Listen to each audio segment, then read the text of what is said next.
3 kesilapan utama yang membuatkan perniagaan gagal. Nombor 3 tu, ramai orang yang paling lemah. Jadi, pastikan korang dengar video ni sampai habis tau.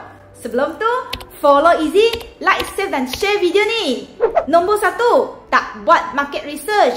Main langgar je. Mulakan perniagaan, tak tengok permintaan. Nombor 2, pegang banyak sangat stok. Bila tak ada sales, stok tak bergerak. Perniagaan pun akan rugi. Nombor 3, ramai orang yang lemah. Lemah dalam marketing. Perniagaan anda hebat macam mana pun, kalau tak buat marketing, perniagaan akan gagal. Ilmu marketing adalah ilmu buat duit. Sebagai usahawan, memang tanggungjawab kita belajar marketing. Sangat bersyukur platform bisnes yang Easy ceburi sekarang mempunyai permintaan tinggi. Repeat sales pun sangat tinggi. Tak perlu nak simpan-simpan stok. Lagi best, ada sistem yang proven sukses untuk diikuti. Dan kita akan ajarkan teknik advance online marketing secara percuma.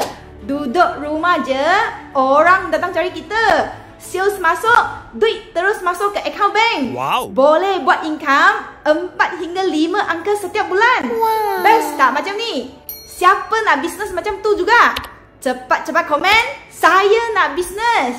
Ingat, ambil langkah pertama tu yang penting. Jadi, bertindak sekarang. Pergi ke profile Easy sekarang, WhatsApp Easy. Easy akan balas korang secepat mungkin.